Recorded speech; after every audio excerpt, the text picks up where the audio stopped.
and welcome. My name is Stefanie Linhardt, Europe editor at The Banker, and I'm here with Henning Gebhardt, the head of wealth and asset management at Berenberg. Thank you very much for joining me. Good morning.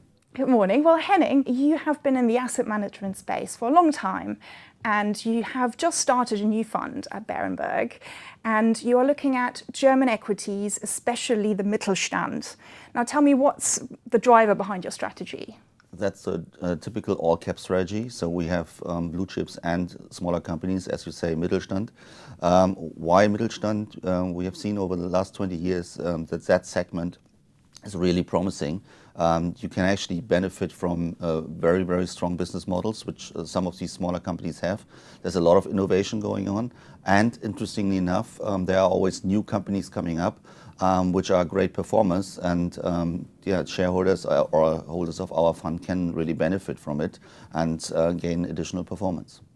Is there any specific companies that you would mention? There were always great business models. Some of these names you actually know as well. You had example, there was an IPO Delivery Hero, which was new. There are companies like Zing, Zalando, so international companies, but you have them in different spaces. You have them in the machinery space, you have them in internet, retail, sometimes property development. So it's quite interesting.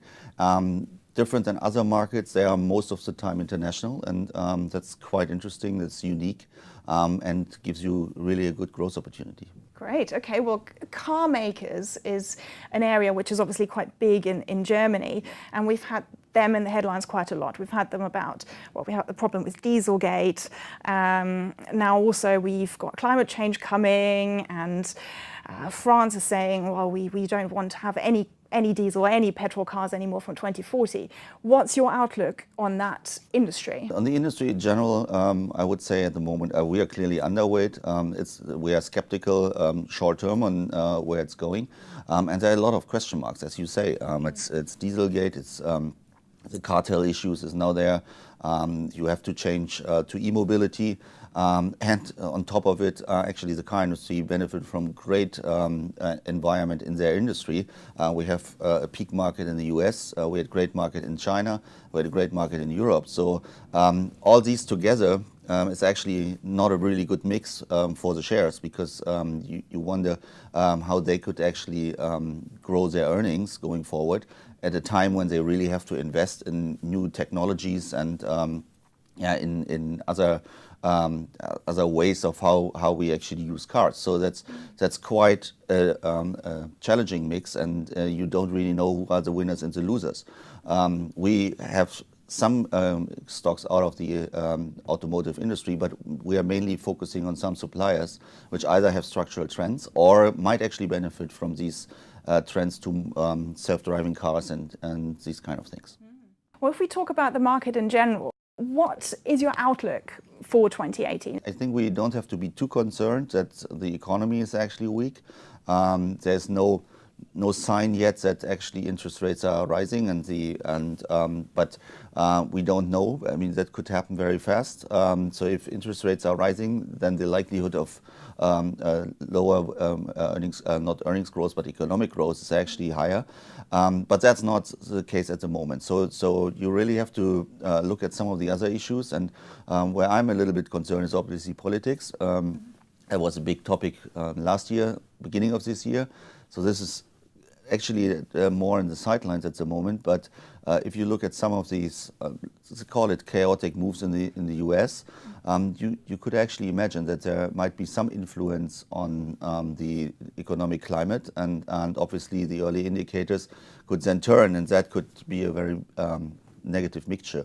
But nevertheless, at the moment, we really expect relatively good growth. And for the first time, for a couple of years, we have now seen top-line growth, which is great. Mm-hmm. So if you look at the economy, you wonder why is that the economy is so strong if you, on the other hand, have some of the politics really messy at the moment. So hopefully they don't influence the economy. If we talk about one last thing about politics, Brexit, obviously that is having an impact on the economies in general. But what would you say is the impact of Brexit in the long run on European equities? And is there maybe an industry that's a barometer there? For the European markets, it will be marginal.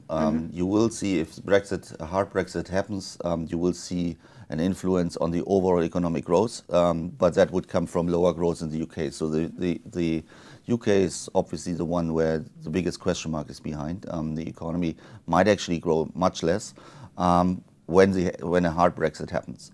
We don't know exactly what's going to happen. But nevertheless, the industries which obviously would suffer most would be the domestic industries in the UK, and that's probably in the more in the small cap space, UK small cap space, less so in the global blue chips, and there might be a couple of companies which might be affected, but I think it's rather marginal effect.